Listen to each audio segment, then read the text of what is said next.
هنرحب بنانسي. نانسي اول مره تبقى معانا في الاجتماع، متحمسين قوي انها تبقى معانا.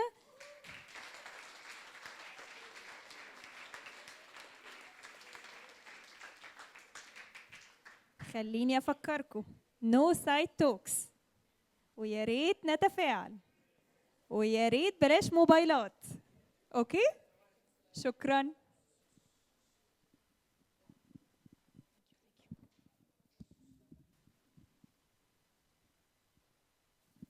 ازيكم؟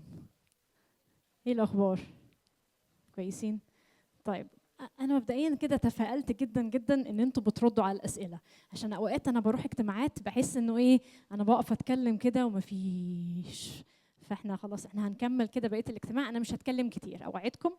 انا عارفه انتوا الاتنشن سبان بتاعكم يعني صغير قوي قوي قوي، فاحاول ان احنا يعني ابقى بالظبط تو ذا بوينت ونتكلم مع بعض، بس كل ما تتجاوبوا معايا كل ما انتوا هتستفيدوا اكتر. اتفقنا؟ اتفقنا؟ يا سلام، زي الفل، كويس قوي. طيب الشاشات شغاله زي الفل، تمام. طيب النهارده المفروض ان احنا هنتكلم عن ايه؟ الصلاه. اوكي، هنتكلم عن الصلاه، وهنتكلم عن 3 اسئله قاده الاجتماع بعتوها لي، فهم سهلوا عليا تحضير الخدمه قوي، عشان هم بعتوا لي 3 اسئله انا هرد على 3 اسئله، فده اللي هنكون بنعمله مع بعض. بس قبل ما نعمل كده عايزه ان احنا ناخد دقيقه واحده بس نصلي، ينفع؟ بس قبل ما تغمضوا عينيكم هنصلي، بس نصلي بجد. ينفع؟ ينفع نتفق نعمل كده؟ ان احنا هنغمض عينينا كلنا، ماشي؟ بس نركز لمده 30 ثانيه بس، هنركز ال 30 ثانيه دول كويس قوي، ونقول له يا رب فعلا من فضلك كلمني. انا مش عايزه اي حد هنا يطلع يقول نانسي اتكلمت، انا عايزه كل حد فيكم يطلع يقول انا ربنا كلمني بالحاجه الفلانيه دي النهارده، ماشي؟ عشان انا ما اعرفكمش، يعني انا اعرف كام حد كده قليل قوي قوي فيكم، بس انا فعليا ما اعرفكمش، فربنا عارفكم كويس قوي، فربنا هو اللي يقدر يوصل لكل واحد وواحده فيكم النهارده الرساله اللي هو عايز يوصلها. اتفقنا؟ اوكي. يا رب يا ابونا السماوي، بنشكرك لانك صالح جدا، بنشكرك لانك بتحب كل واحد وواحده فينا. نشكرك يا رب ان احنا مش مجرد اجتماع النهارده بالنسبه لك، احنا مش مجرد مجموعه من الشباب بالنسبه لك، لكن انت عارف كل واحده وكل واحد فينا هنا بالاسم. يا رب بصلي من فضلك تعالى كلمني النهارده، تعالى كلمني بالكلام اللي انت عايز تقوله لي، تعالى علمني انت عايز تعلمني ايه عن الصلاه، عشان لما اخرج من الاجتماع هنا صلاتي تبقى مختلفه، اكون بكلمك بشكل مختلف، اكون بسمعك بشكل مختلف، تكون فعلا حياتي مختلفه بسبب اللي انت قلته لي النهارده. من فضلك يا رب شيل كل حاجه ممكن تعطلني، شيل كل حاجه ممكن تشتتني، خليني اقدر اركز معاك الكام دقيقه اللي جايين دول. في اسم يسوع المسيح أصلي وليك كل المجد. آمين. آمين. طيب بصوا، هم دول ال3 أسئلة، هيشتغل كليكر إن شاء الله زي الفل. السؤال الأولاني، ليه بصلي طالما ربنا بيعمل اللي هو عايزه؟ يعني لو ربنا في الآخر بيعمل اللي هو عايزه أنا بصلي ليه؟ أو طريقة تانية ممكن نفكر فيها في السؤال ده، إنه ليه بصلي لو ربنا مش دايما بيستجيب؟ أيوه.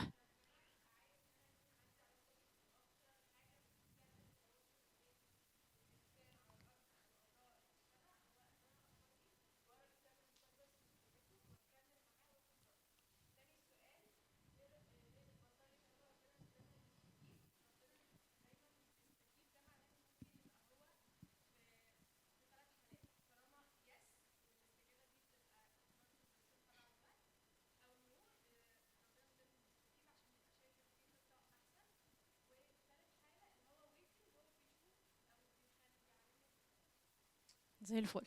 ايه رايك تيجي مكاني وانا اقعد؟ طيب حلو قوي. ده السؤال الاولاني هنتكلم فيه شويه مع بعض. السؤال الثاني، هل الصلاه فعلا ليها تاثير؟ وده اللي هنكون بنتكلم فيه مع بعض النهارده، انه هل فعلا الصلاه بتاعتي بتاثر؟ هل فعلا الصلاه بتاعتي بتغير حاجه، ولا انا بصلي بس كده وخلاص؟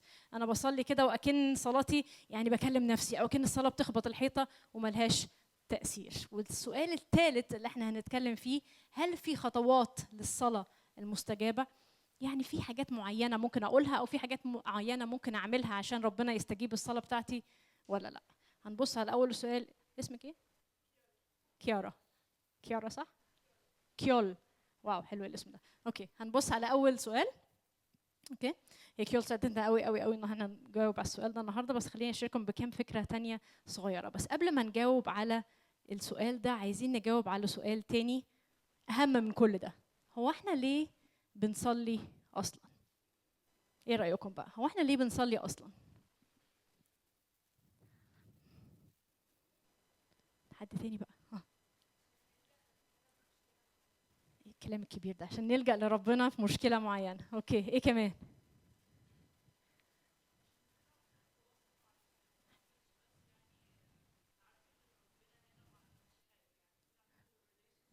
حلو قوي. طب ليه نكون عندنا تواصل؟ ليه يكون عندنا ريليشن شيب مع ربنا؟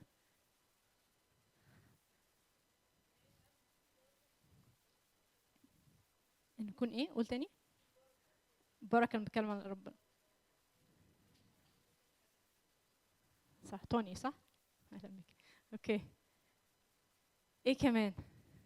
ليه بصلي اصلا؟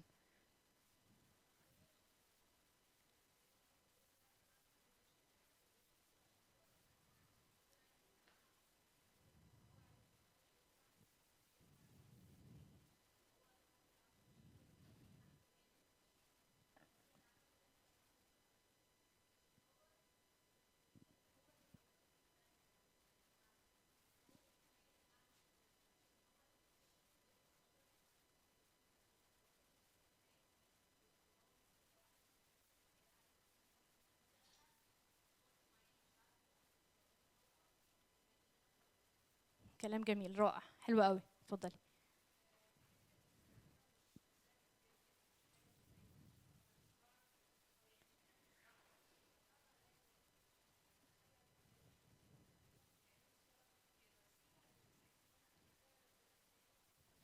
رائع، اخر واحد اتفضل.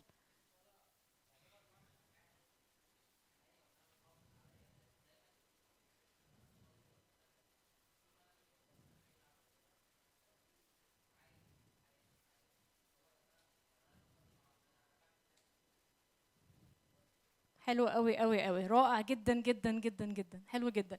زي اي علاقه انا بكون فيها، يعني اي علاقه انا بكون فيها مع اي حد، انا بحاول ان انا اتعرف عليه، بحاول ان انا اتصاحب عليه، بحاول ان احنا نبقى اصحاب. مستحيل ان يبقى في اتنين اصحاب ما بيتكلموش، مش كده؟ مستحيل، ما ينفعش.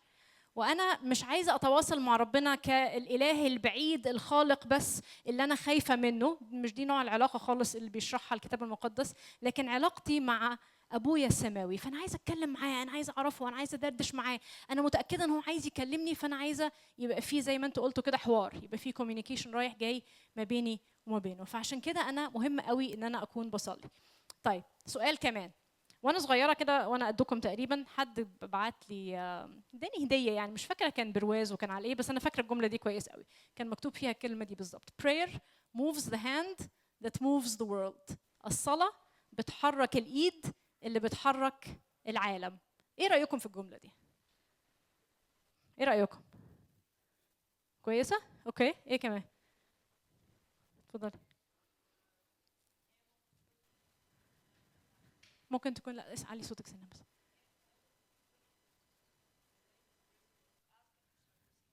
اوكي، زي ask and you shall receive. ماشي.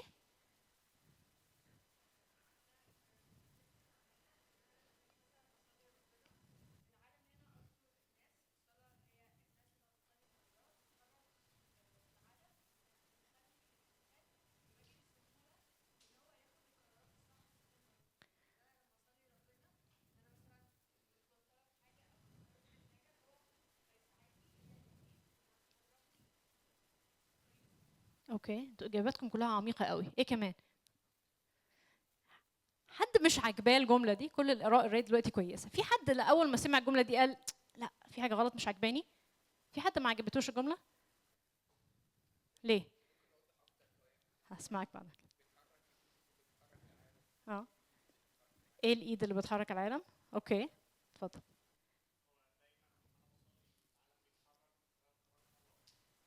لا، قول تاني. ايه رايك؟ ده سؤال كويس. هل دايما لما بصلي الله بيحرك العالم، او بيحرك بحسب الصلاه اللي انا صليتها؟ ايوه. اوكي. لا، ليه؟ كويس.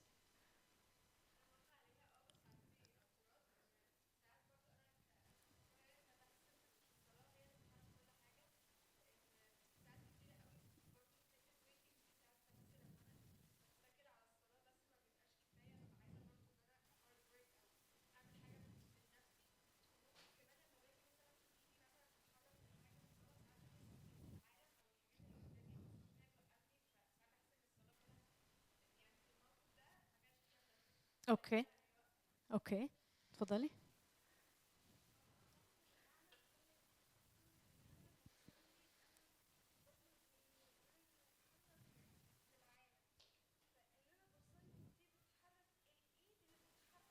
صح، ما هو ده اللي بيقوله بالظبط. الجمله دي بتقول كده، ان انا بصلي فبحرك الايد اللي بتحرك العالم. فانا بس عايزه اعرف رايك في الجمله دي ايه، موافقه معاها ولا مش موافقه معاها؟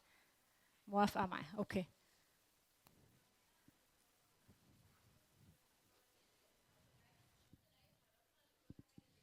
اوكي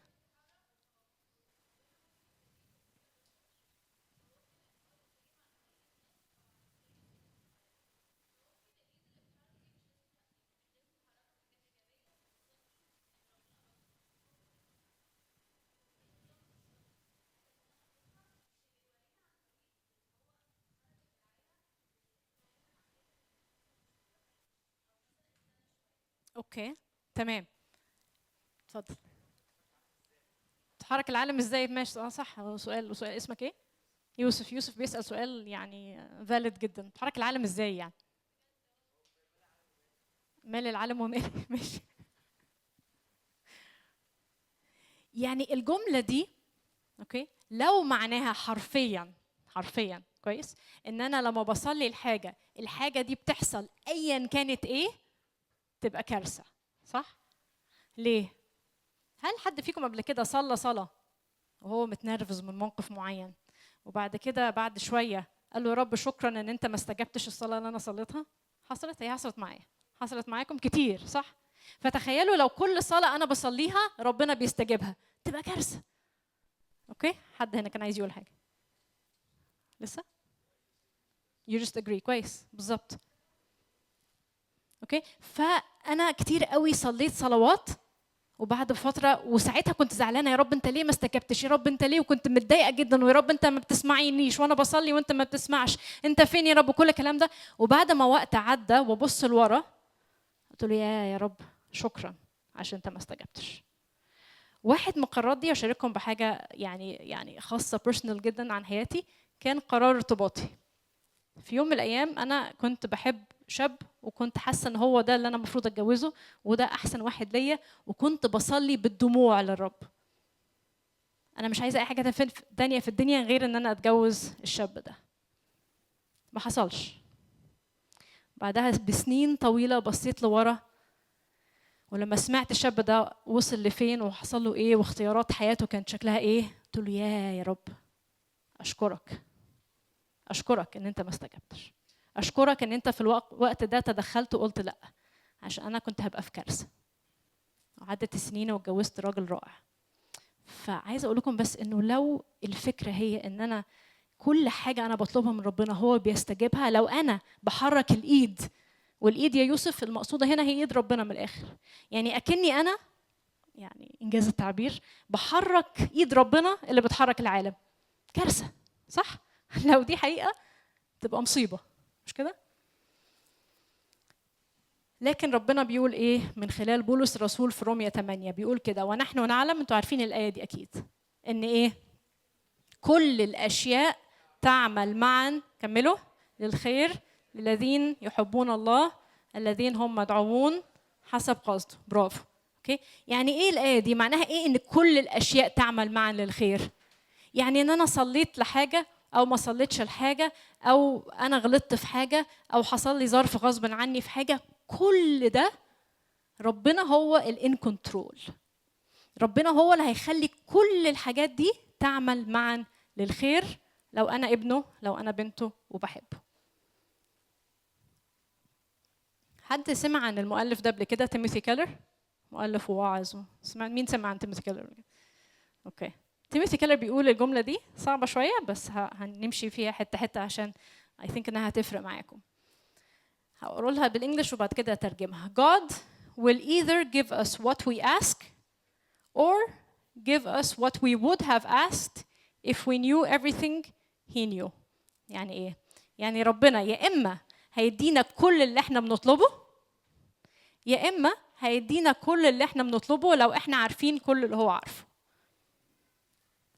تاني، يا اما ربنا هيدينا كل اللي احنا بنطلبه، يا اما هيدينا كل اللي احنا بنطلبه لو احنا عارفين كل اللي هو عارفه. تحبوا انهي اختيار من الاثنين؟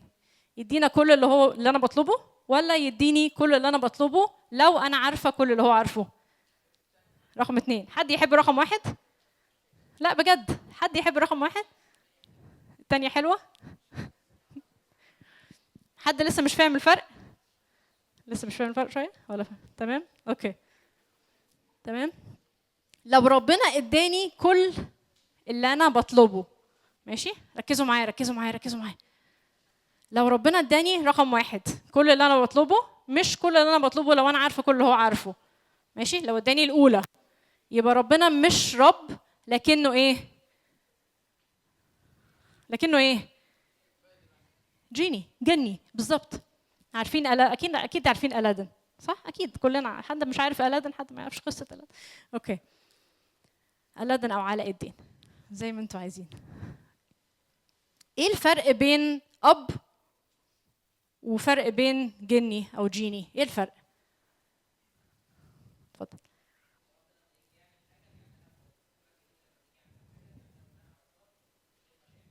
ماشي صح. ايه كمان توني؟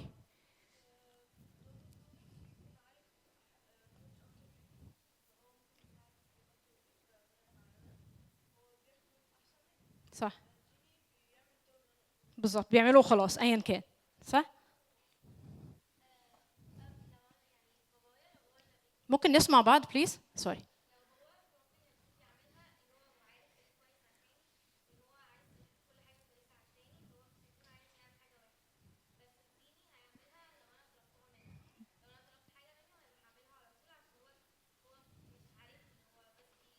صح بالظبط، حلو قوي. اتفضل. ينفع تقولها بالانجليزي او بالعربي، اي لغه تانية مش هقدر اساعدك، بس اتفضل.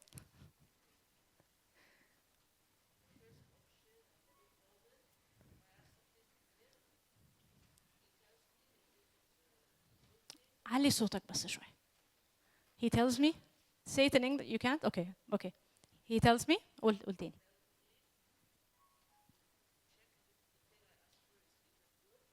Okay. That's right. Okay. سمعت هو قال ايه؟ هو قال انه الاب هيعمل الاحسن ليا.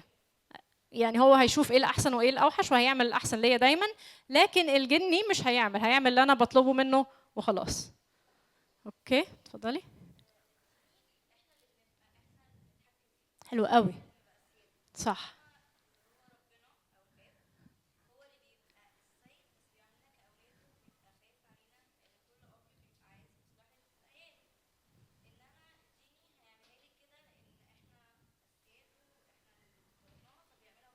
صح. حلوه قوي. اسمك ايه؟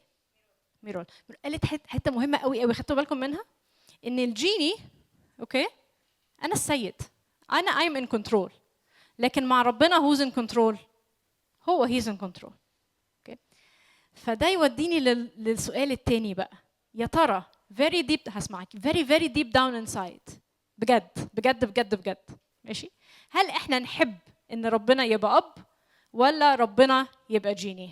بجد حقيقي. اكيد، بس الاب ممكن يقول لي لا، صح؟ على حسب الحاجه. فاوقات انا عايزه ربنا يبقى جيني، واوقات انا عايزه ربنا يبقى اب. اتفضل.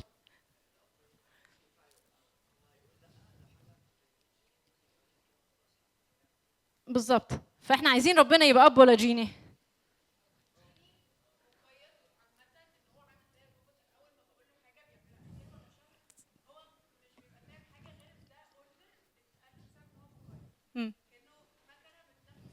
بالظبط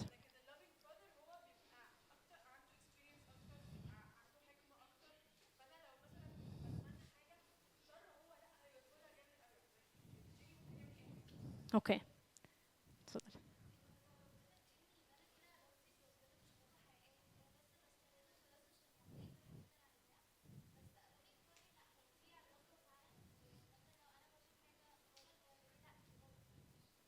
اوكي، هل انا محتاجه اسمعك، هل انا محتاجه ربنا يبقى فاذر ولا محتاجه ربنا يبقى جيني؟ ليه محتاجين ربنا يبقى فاذر بجد؟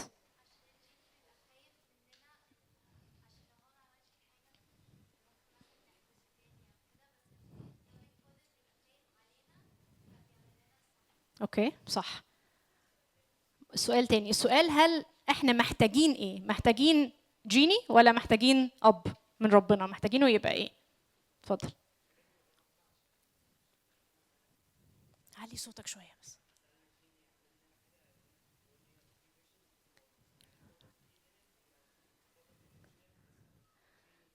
اوكي، فانا انا محتاجين الاب عشان الاب از unlimited، فانا ممكن اطلب اكتر من 3 طلبات، لكن مع الجيني انا عندي 3 طلبات بس.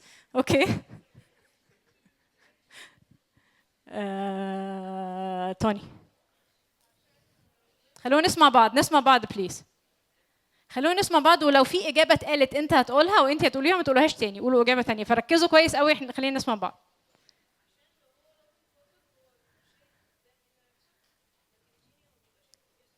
بالظبط، فانا ليه محتاجه اعرف قدام انه عشان مستقبلي، عشان انا مش عارف اشوف اللي قدام، صح؟ انا شايف دلوقتي بس. اوكي اتفضل.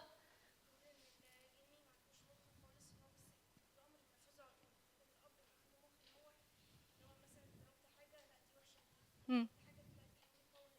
صح، حلو قوي. طيب اخر 2 وبعدين we have to go on. اتفضلي.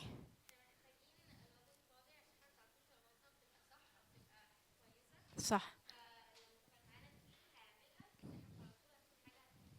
صح، حلو قوي. اخر حاجه، اتفضلي.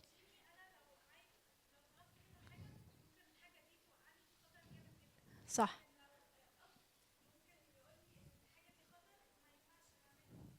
حلو قوي. يعني من الاخر احنا متفقين انه يمكن احنا بنكون اوقات نفسنا ان ربنا يبقى جيني مش يبقى اب، صح؟ بس لو ركزنا شويه وفكرنا هندرك ايه؟ ان احنا فعليا اللي محتاجينه مش جيني ينفذ لنا طلباتنا، لكن محتاجين اب يكون مش بس اب، لكن يكون ربنا كمان. فالاب الارضي ممكن، يعني احنا ابائنا الارضيين بابا ممكن يغلط، صح؟ ممكن ما يبقاش عارف الصح طول الوقت، اكيد بيغلط. لكن ابونا السماوي عشان هو الله فهو عارف كل حاجه، صح؟ ممكن تفضلوا مركزين معايا، انا مش هطول وعدتكم. طيب احنا محتاجين ربنا يبقى اب عشان محتاجينه يبقى ربنا، فعارف كل حاجه ويقدر يعمل كل حاجه وبيحبنا اكتر من اي حد تاني. اوكي، وفي نفس الوقت هو معانا، هو بابا. لكن الجيني زي ما احنا اتفقنا هو مجرد مكنه او مجرد روبوت او مجرد اي مجرد وات ايفر بيحقق لنا رغباتنا، لكن هو مش بيعمل اللي في مصلحتنا، هو بيعمل اللي احنا بنطلبه بس. اوكي طيب، عشان كده يسوع لما بيجي يتكلم عن الاب بيتكلم كده: اي انسان منكم، عارفين الايه دي اكيد صح؟ اي انسان منكم لو سالوا ابنه خبز، لو طلب منه عيش هيديه حجر. هل في اب كويس ممكن يعمل كده؟ واي حد اب ارضي برضه ممكن ابن يساله السمكه ويديه حيه. حد ممكن يعمل كده؟ اب يكون محب يعمل كده؟ بالظبط. فان كنتم وانتم اشرار، يسوع بيكلمنا، تعرفون ان تعطوا اولادكم عطايا جيده، فكم بالحري ابوكم الذي في السماوات يهب خيرات للذين يسالونه. اوكي، فلو احنا ابائنا الارضيين بيعرفوا ان هم يدونا حاجات كويسه، وابائنا الارضيين بيدونا اكتر من 3 wishes، اوكي، لكن still لو احنا بنعرف نعمل كده فكم بالحريه بقى، قد ايه بقى، how much more ربنا ابونا السماوي هيدينا اكيد الحاجه اللي في مصلحتنا بس. وده ياخدني للسؤال اللي ليه علاقه بالسؤال الاولاني. احنا في السؤال الاولاني والاثنين التانيين هنجري فيهم. هل ربنا بيستجيب؟ هل ربنا بيستجيب للصلاه بتاعتنا؟ لو انتم مركزين هتلاقوا ان السؤال ده اتجاوب perfectly من حد مننا، مش هقول مين، في اول الاجتماع خالص. هل الله بيستجيب؟ اتفضل.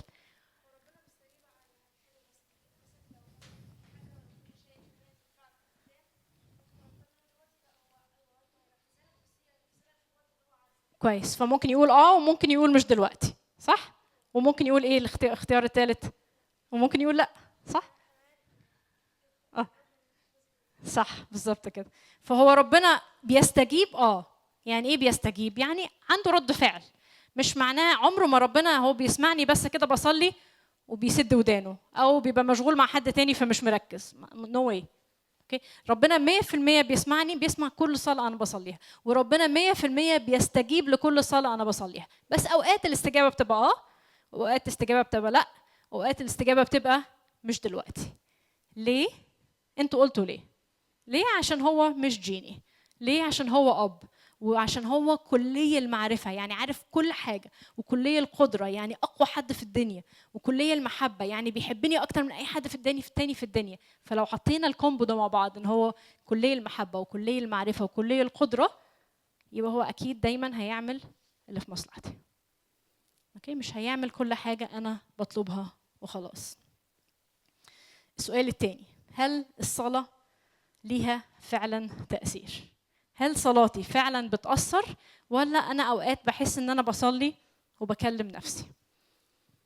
الصلاة ليها تأثير.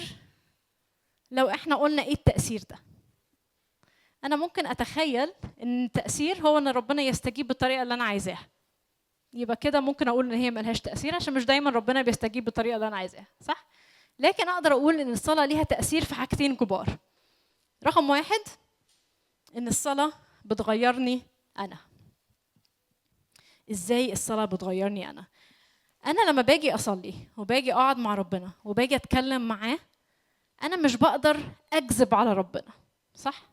حد هنا بيقدر يكذب على ربنا؟ حد نجح قبل كده إنه يكذب على ربنا؟ مستحيل. ليه؟ عشان هو عارف اللي جوه القلوب، هو عارف كل حاجة، فما أقدرش أكذب عليه. لكن هل أقدر أكذب على واحدة صاحبتي؟ وعلى واحد صاحبي؟ 100%. صح؟ ليه؟ عشان انا ممكن احط ماسك كده وانا بكلم فلان او فلانه، وكلنا بنعمل كده، ان انا ابين احسن حاجه فيا لصاحبي او لصاحبتي، صح؟ لكن قدام ربنا مستحيل، عشان هو مش بس بيسمع الكلام اللي انا بقوله، لكن هو بيبص جوه قوي قوي قوي. فهو عارف انا ليه قلت الحاجه اللي انا قلتها، يمكن اكتر مني انا كمان. يعني احيانا انا بحس ان احنا مش عارفين نفسنا قوي. في حد بيحس كده؟ بالذات وانا في سنكم كنت حاسه هو انا مش عارفه انا مين، انا مش عارفه انا بحب ايه، مش عارفه انا مش بحب ايه، انا مش عارفه شخصيتي دي عباره عن ايه، انا مش عارفه ميولي ايه، انا مش عارفه لما اكبر عايزه ابقى ايه. حد كده ولا انا كنت بس انا الوحيده؟ كتير مننا، صح؟ فاحنا مش عارفين نفسنا. فالطريقه الوحيده اللي انا اقدر اعرف نفسي هي بان انا اروح للي عملني، للي خلقني. اكني بروح للكتالوج بتاع وات ايفر الحاجه اللي انا اشتريتها. فانا بروح للاصل واقول له قول لي انا مين، عرفني بنفسي. ولما بقعد قدام ربنا وبيعرفني بالحاجات الكويسه اللي فيا، لكن كمان بيعرفني بايه؟ بالحاجات الوحشه اللي فيا، صح؟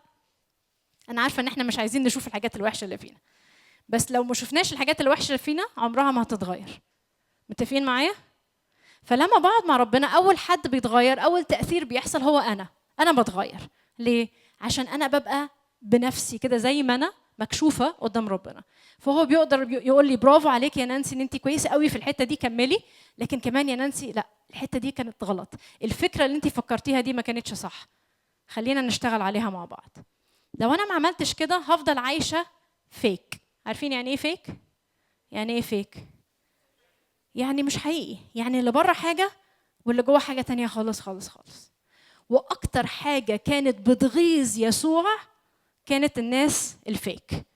يعني يسوع ما كانش عنده مانع خالص ان هو يقعد وياكل مع يعني اكتر ناس خطاه في الدنيا، ابشع ناس بيعملوا خطيه كان يسوع بيقعد وياكل معاهم.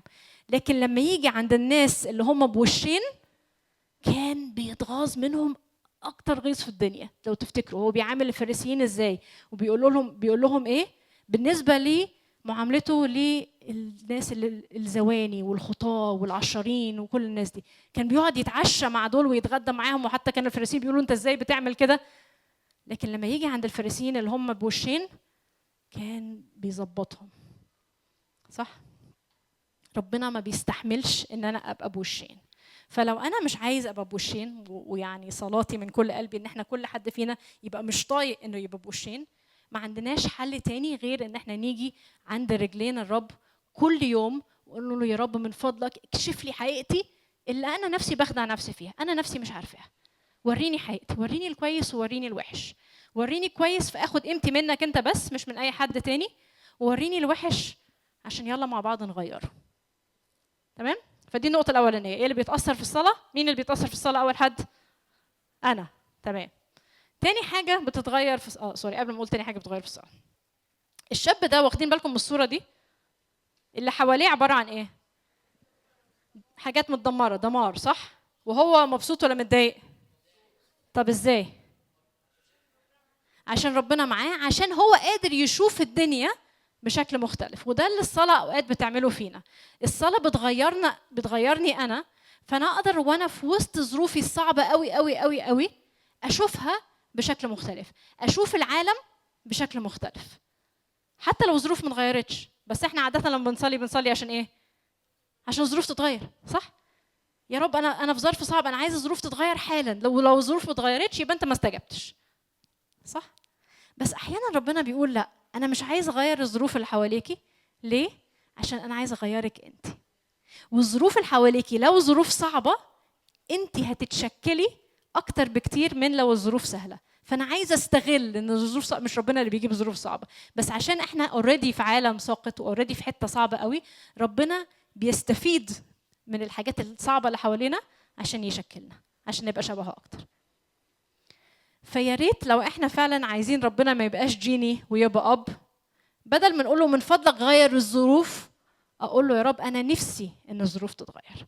بس لو انت شايف ان انت عايز تغيرني انا من خلال الظروف، اوكي، لتكن مشيئتك. مش مهم اللي انا عايزاه، المهم اللي انت شايفه، عشان انت اكيد شايف احسن من اللي انا شايفاه. النقطة الثانية، الصلاة بتعمل تأثير في ايه؟ الصلاة بتغير علاقتي مع ربنا. كويس قوي ان احنا نيجي كنيسة ونحضر الاجتماعات ونسمع عن ربنا كتير، لكن لو انا مش في علاقة شخصية معاه، علاقتي معاه هتبقى علاقة بعيدة كده. عارفين الفرق بين ان انا اعرف عن ربنا وان انا اعرف ربنا؟ ايه الفرق؟ ايه الفرق بين ان انا اعرف عن ربنا وان انا اعرف ربنا؟ اوكي.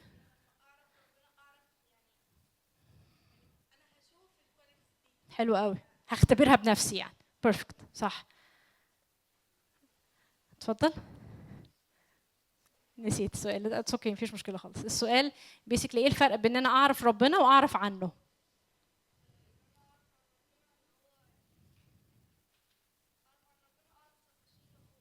اوكي، صح، اعرف فاكتس كده بعيد. حلو قوي، بالظبط. اتفضل.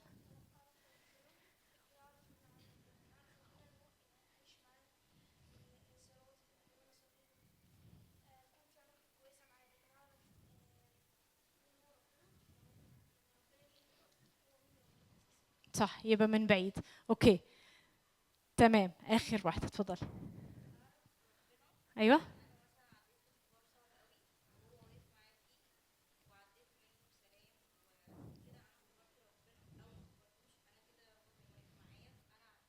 حلو،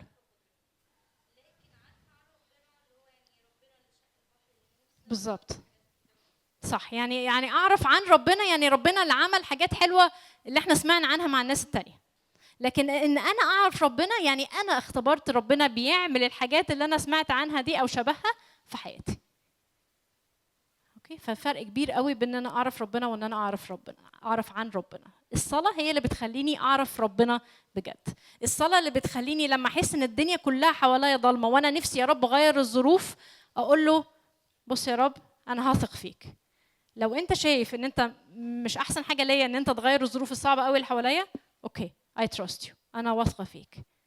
فده بيعمق ثقتي في ربنا اكتر بكتير من اي حاجه انا بسمعها عنه من بعيد. اوكي، اخر نقطه، قربنا نخلص.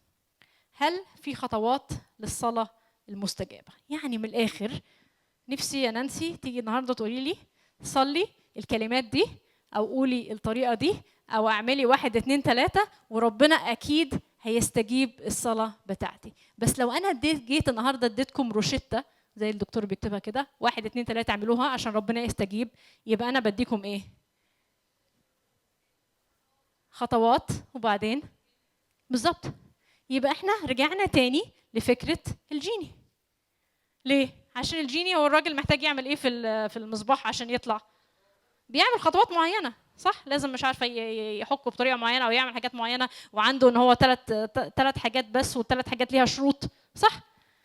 فلو انتوا عايزين لستة من الشروط او لستة من الخطوات اللي تعملوها عشان ربنا يستجيب، يبقى انتوا تاني عايزين جيني مش عايزين ربنا.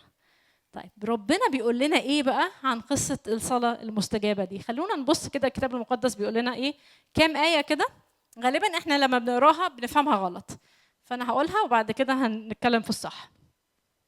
لذلك اقول لكم، يسوع بيقول كده، كل ما تطلبونه حينما تصلون امنوا يعني ان تنالوه فيكون لكم. هنا بيقولوا ايه؟ يعني لو بس انا عندي ايمان اي حاجه هصليها هتحصل. سمعتوا القصه دي قبل كده؟ انت ما خدتش الحاجه اللي انت صليت لها عشان ما كانش عندك ايمان كفايه. مين سمع الجمله دي قبل كده؟ كتير، صح؟ انت ما كانش عندك ايمان كفايه، انت ما كانش عندك ايمان كفايه عشان كده ربنا ما استجابش. طب افرض انا كان عندي ايمان كفايه ان انا بصلي ان ربنا يوقع نار من السماء تاكل صاحبي اللي غلس عليا، صح؟ ممكن. لو كان عندي ايمان ان فعلا ربنا هيعمل كده، ربنا هيستجيب؟ اكيد لا، مستحيل. هي مش كده، والا ربنا يبقى جيني، صح؟ طيب حاجه تانية، ومهما سالتم، يسوع بيقول كده، ومهما سالتم باسمي فذلك افعله ليتمجد الاب بالابن، ان سالتم شيئا باسمي فاني افعله. خلاص عرفنا السر. كل اللي احنا محتاجين نعمله انه اي صلاه اصليها اقول في الاخر ايه؟ باسم يسوع. هقول باسم يسوع باسم يسوع باسم يسوع، هتحصل. وكأنها تعويذه. اكيد ربنا ما يقصدش كده، صح؟ يعني ايه باسم يسوع؟ يعني ايه باسم يسوع؟ بمشيئه يسوع، بسلطان يسوع. عارفين لما يبقى فيه سفير، عارفين يعني ايه سفير؟ عارفين يعني ايه سفير من بلد لبلد؟ يعني مصر مثلا عندها سفير في امريكا.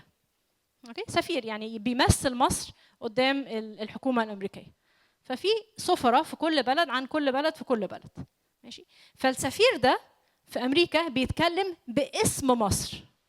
عنده السلطه ان هو يتكلم باسم مصر.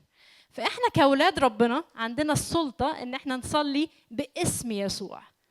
بس باسم يسوع يعني انا خاضعه للسلطان يسوع. مش ان انا يعني مش تعويذه سحريه. ان انا بقول له يا رب انت الملك، وانا واثقه فيك، وانا واثقه في اسمك، وانا واثقه في سلطانك، فشكرا ان انت اديتني الامتياز ان انا اصلي باسمك بسلطانك وانا خاضعه ليه. مش تعويذه سحريه. يعني هي برضو دي خاضعه لمشيئه ربنا.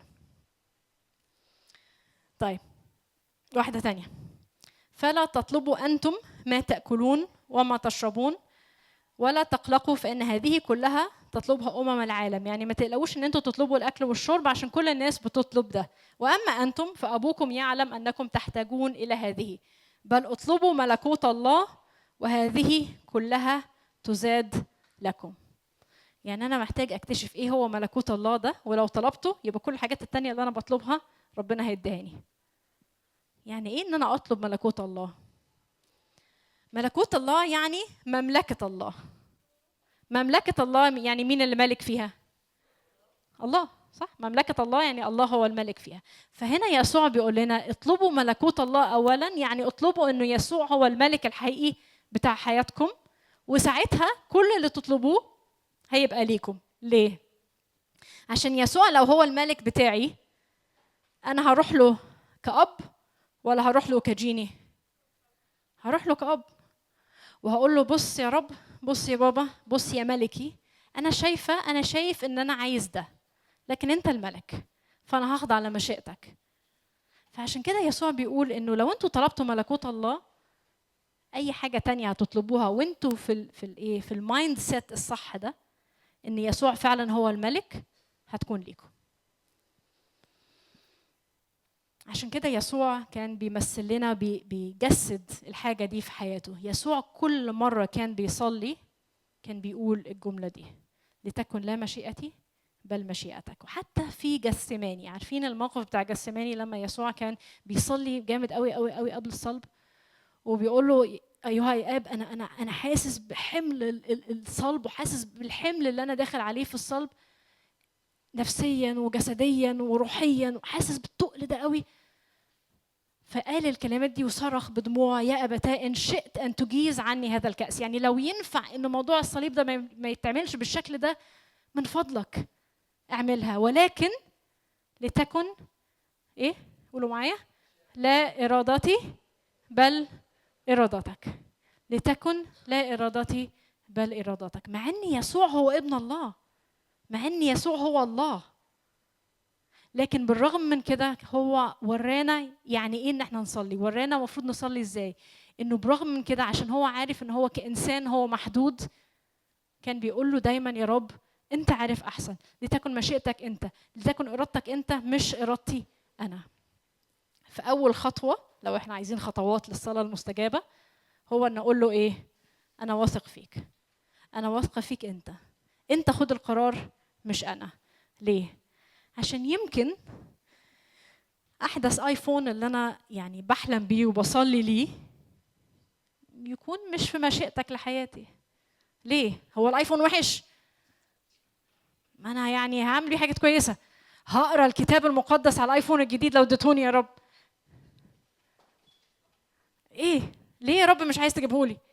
ليه مش عايز تخلي اهلي يوافقوا ان هم يجيبهولي؟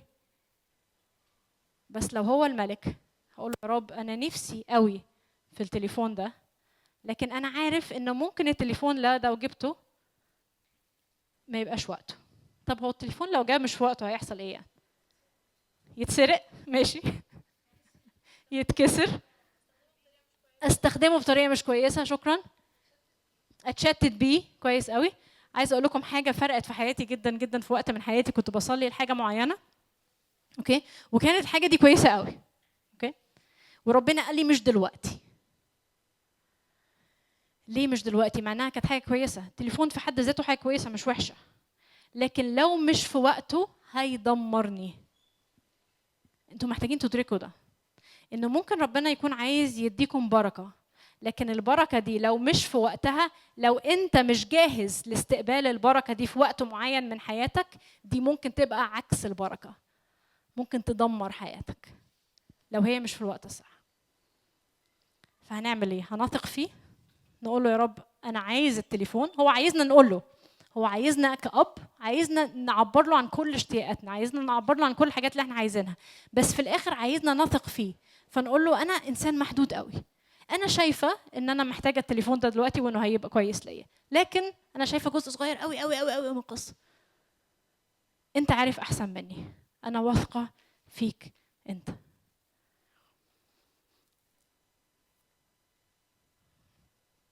ربنا بيقول الكلمات دي: إن ثبتتم فيا وثبت كلامي فيكم تطلبون ما تريدون فيكون لكم. يعني إيه ثبتتم فيا؟ كلمة ثبتتم فيا يعني لو عشتوا فيا. أوكي؟ ثبتتم فيا يعني لو عشتوا فيا، لو فضلتوا ثابتين فيا. اتفضل.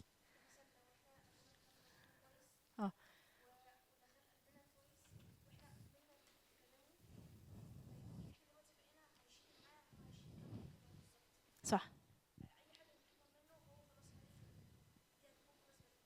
صح صح. لو أنا عايشة فيه، لو أنا ثابتة فيه، لو أنا يعني أكني بيتي هو ربنا، جوه ربنا، لو أنا ساكنة ثابتة في ربنا، ساعتها هيكون اللي أنا عايزاه عمال يبقى شبه أكتر وأكتر وأكتر اللي هو عايزه، عشان أنا ببقى شبهه أكتر وأكتر وأكتر. فعشان كده هو بيقول: لو ثبتتم فيا، اللي انتوا هتطلبوه بمشيئتي، بحسب مشيئتي، فهيكون ليكم. النقطة الثانية مهمة قوي: إن ثبتتم فيا وثبت كلامي فيكم. كلامه اللي هو إيه؟ الكتاب المقدس. يعني إيه إن الكلام يثبت فيا؟ يعني ان انا اقراه كل يوم. هاخد دقيقه في الحته دي عشان دي حته يعني انا مدركه اهميتها، ونفسي جدا جدا جدا، وعارفه انها هتغير حياتكم لو انتوا اقتنعتوا بيها. يا شباب الكتاب المقدس لو احنا قريناه كل يوم هيغير حياتنا حقيقي، مش كلام وعظ، حقيقي فعلا هيغير حياتنا، هيملى خيالنا، هيخلينا نتحرك صح، هيخلينا نحب الحاجات الصح، هيخلينا نبعد عن الحاجات اللي بتدمر حياتنا. الكتاب المقدس محتاج يبقى فينا، يبقى عايش فينا. وهعمل ده ازاي؟ ان انا كل يوم تجيلي آية على الموبايل verse of the day اقراها واقول امين. انا كده الكلمة ساكنة فيا؟ اكيد لا. كده انا عاملة زي يعني حظ اليوم يعني بس. لكن عشان الكلمة تلزق فيا، تعيش فيا وانا اعيش فيه، انا محتاج اقرا كتير. وبلاش قصه بقى انه ماشي معنا بس انا يعني ايه هقعد معاك 5 دقايق يا رب، بس ال5 دقايق دول هكون مركز فيها قوي قوي. كواليتي وكوانتيتي، لا هي مش كواليتي وكوانتيتي، هي كواليتي وكوانتيتي الاثنين. انتوا محتاجين وقت كبير تقضوه قدام كلمه ربنا. لو هتقولوا انا بقرا ومش بفهم، روحوا للخدام هم هيساعدوكم بتولز ممكن تقدروا تقروا وتفهموا. بس اهم حاجه ان انتم من فضلكم قضوا وقت كتير قدام الكلمه. ليه؟ عشان اللي بيدخل هو اللي بيطلع. شفتوا قبل كده ولد صغير كل شويه يتفرج على حاجه او يسمع حاجه ويطلع يقلدها؟ صح مش كده؟ كل العيال الصغيره بتعمل كده. بس عايزه اقول لكم على مفاجاه، مش بس العيال الصغيره اللي بتعمل كده، احنا كمان بنعمل كده. كل اللي احنا بنسمعه، كل اللي احنا بنتفرج عليه هو اللي بيطلع مننا واحنا مش حاسين. اوكي؟ فانا لو بقعد، هقول رقم هو اكيد اعلى من كده، 4 ساعات في اليوم على انستغرام وتيك توك ونتفليكس وخلافه، وبقعد 30 ثانيه بقرا آية اليوم، تفتكروا ايه اللي هيأثر عليا؟ اكيد الحاجات التانية 100%. اوكي 100%. ما تحاولوش يا جماعه، اللي عايز يضحك عليكم بفكره انا هتفرج ومش هتأثر ده ابليس. مفيش اي حاجه، مفيش حد تاني. اوكي؟ اي حد فينا الكبار كمان، انا لو قعدت كل عدد الساعات دي اتفرج على الحاجات دي بس، وقعدت ثواني مع ربنا في اليوم، 100% هتأثر بالحاجات دي اكتر. فمش هعرف اثبت فيه. ركزوا معايا، انا قربت اخلص، فاضل لي دقايق. مش هقدر اثبت فيه وكلمته مش هتثبت فيا، فمش هطلب اللي بحسب مشيئته، فصلاتي هتبقى مش مؤثرة. فلو عايزين صلاتنا تبقى مؤثرة لازم أثبت فيه وكلامه يثبت فيا. كلامه يثبت فيا، أنا لازم انفست وقت في كلمة ربنا. فاللي يطلع تلقائي مني في الظروف الصعبة مش آخر ريل اتفرجت عليه، لكن آخر آية قريتها. ما عندناش اوبشن تاني. يسوع ادانا مثل حي للصلاة في حياته، فيسوع كان بيعلم تلاميذه يصلوا ازاي بالصلاة الربانية. يسوع لما كان قبل ما يعمل معجزة زي إقامة لعازر كان بيصلي للآب، مع إنه مش محتاج يعمل كده عشان هو الله. يسوع قبل ما يختار التلاميذ، انتوا عارفين يسوع قبل ما اختار التلاميذ ال12 طلع على الجبل لوحده وصلى طول الليل قبل ما ياخد قرار مهم، اختيار مهم زي انه يختار مين ال12 اللي يختارهم يوم التلاميذ. قعد طول الليل يصلي. احنا قبل اختيار مهم في حياتنا بنعمل ايه؟ بنصلي، بس يعني بنصلي طول الليل؟ حد قضى طول الليل يصلي قبل قرار عامله كده؟ ولو قضينا طول الليل قبل قرار واحد مهم في حياتنا، بس حياتنا مش بنصلي فيها، حياتنا مش قريبة من ربنا، يبقى هنكون بنعامل ربنا زي الجيني. انت اللي قلتي انه اكنه في حالة استغلال، اكني بستغل ربنا. تخيل لو واحد صاحبك بيجي لك بس لما يكون عايز يطلب منك حاجة، هتفضل مصاحبه؟ اكيد لا، صح؟ فبلاش نعمل كده مع ربنا، عيب يعني، صح؟ بلاش نروح له بس لما نكون عايزين منه حاجة. ويسوع زي ما كنا بنتكلم من شوية في أصعب الأوقات كان بيصرخ للرب وكان بيصلي للرب. يسوع مات على الصليب وهو بيصلي. فيسوع كان كل لحظة في حياته كان بيصلي. لو يسوع الله الظاهر في الجسد كان محتاج إنه يصلي كم الصلاة دي، أمال إحنا إيه؟ أكيد أكتر بكتير، صح؟ يسوع قدر يحقق بالظبط الكلمات اللي بعد كده بولس كان بيعلمها لما كان بيقول لنا صلوا بلا انقطاع. صلوا بلا انقطاع. Pray without ceasing. يعني ايه؟ يعني صلوا من غير ما توقفوا. طب يعني نعمل ايه يعني نوقف حياتنا خالص وما نعملش اي حاجه غير ان احنا نقعد جوه اوضتنا ونقفل الباب علينا ونصلي 24 ساعه؟ الايه دي بتقول كده؟ اكيد لا. لكن معناها ايه ان انا اصلي بلا انقطاع؟ يعني انا كل حاجه بعملها وانا رايح المدرسه، وانا خارج مع اصحابي، وانا خارج الخروجه الفلانيه، وانا مسافر، وانا بذاكر، وانا تعبان، وانا باكل، وانا مبسوط، انا بصلي. يعني ايه بصلي؟ يعني في كونكشن ما بيني وما بين ابويا. ما هو ابويا، في كونكشن ما بيني وما بينه. انتوا عارفين ان احنا كلنا عندنا نوع من السيلف توك. يعني ايه سيلف توك؟ انا بكلم نفسي، مش مجنونه يعني، بس كلنا بنكلم نفسنا. يعني ايه بكلم نفسنا؟ يعني انا وانا جايه النهارده انا بقول ان انا رايحه اجتماع اعدادي عشان اتكلم ليهم، صح؟ انا بكلم نفسي. انا دلوقتي هركب العربيه، انا دلوقتي هاكل، انا دلوقتي هذاكر. بنقول لنفسنا كده، صح؟ دربوا نفسكم انه بدل ما تقولوا لنفسكم انا هعمل، قولوا لربنا. فهتلاقوا ان انتوا بتصلوا طول الوقت. يعني ايه؟ يلا يا رب هروح المدرسه دلوقتي. يا رب انا متضايق قوي من الموقف اللي صاحبي عمله فيا. يا رب انا متضايق قوي من صاحبتي اللي اتكلمت من ورا ظهري. يا رب أنا... فاهمين الفكره؟ كل حاجه بنعملها في يومنا يبقى فيه كونكشن. هي دي صلوا بلا انقطاع. وهي دي معناها ان انا اعيش في ربنا، ان انا اعيش فيه، ان انا اثبت فيه وتثبت كلمته فيا. ساعتها بس تطلبون ما تريدون فيكون لكم.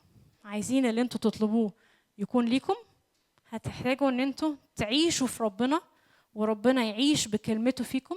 يعني ان انتوا تبقوا كونكتد مع ربنا طول الوقت. فلما تبقوا كونكتد مع ربنا مش هتعاملوه كجيني، هتعاملوه كأب. ولما تعاملوه كأب هتطلبوا وتقولوا له يا رب لتكن مشيئتك لا مشيئتي. لو عملنا كام حاجة البسيطة اللي احنا اتكلمنا فيها دي، I think ان احنا ممكن نعيش حياة مختلفة قوي قوي قوي يا شباب.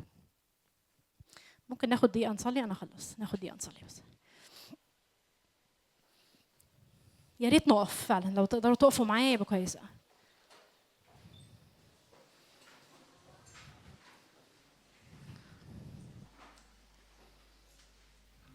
من فضلكم غمضوا عينيكم وما تبصوش على أي حد أو أي حاجة تانية حواليكم. مش محتاجين نعمل كده خالص. من فضلكم، أنا عارفة إنه ده صعب قوي، بس اتحدى نفسك، اتحدي نفسك النهارده. أنا مش هبص، أنا مش هتشتت بأي حد حواليا. يا رب أشكرك يا رب لأنك بابا. أشكرك يا رب لأنك مش جيني مجرد عايز إن أنت تنفذ كلمات أنا بقولها، عشان أنت عارف قد إيه أنا بابا مش عارف أنا عايزة أصلي بإيه. بابا مش عارف اللي في مصلحتي. يا رب أنا آسف. من فضلكم قولوا له كده بجد. أنا آسفة، أنا آسف على كل مرة أنا صليت وكنت عايزاك تنفذ بس اللي أنا بطلبه كأنك جيني، من غير ما أدرك قد إيه أنا محدود، وقد إيه اللي لو أنت نفذته ده فعلا ممكن يعمل لي مشكلة كبيرة في حياتي. يا رب ساعدني يا رب إنه أكون بصلي طول الوقت، أكون طول الوقت في كونكشن معاك، أكون طول الوقت يا رب بقول لك أنا محتاجك، أنا عايزك تاخدني، أنا عايزك تقولي المفروض أعمل إيه في الموقف ده. وساعدني يا رب إن أنا أثبت فيك. وأنا عارفة إن الطريقة اللي أنا هقدر أثبت فيك فيها إن أنا أكون بكرس وقت لقراية كلمتك كل يوم. سوري يا رب على كل مرة أنا قلت إن أنا ما عنديش وقت إن أنا أقرأ كلمتك. أنا آسف. قول له كده النهاردة، أنا آسف إن أنا قلت كتير إن أنا ما عنديش وقت. أنا آسفة يا رب. دي كانت حجة وخلاص. أنا بلاقي وقت لحاجات تانية كتير قوي في حياتي. لما بكون عايزة أعمل حاجة بعملها. ساعدني يا رب إن أنا آخد عهد قدامك دلوقتي إن أنا كل يوم هقضي وقت في قراية كلمتك. كل يوم هقضي وقت إنه أقولك يا رب كلمني، عايزة أسمع صوتك، علمني من كلمتك، شكل مخي، شكل تفكيري، شكل خيالي، املاني بيك. فساعتها أعرف أخد القرارات الصح، فساعتها أقدر أصلي الصلوات اللي حسب مشيئتك فتستجاب.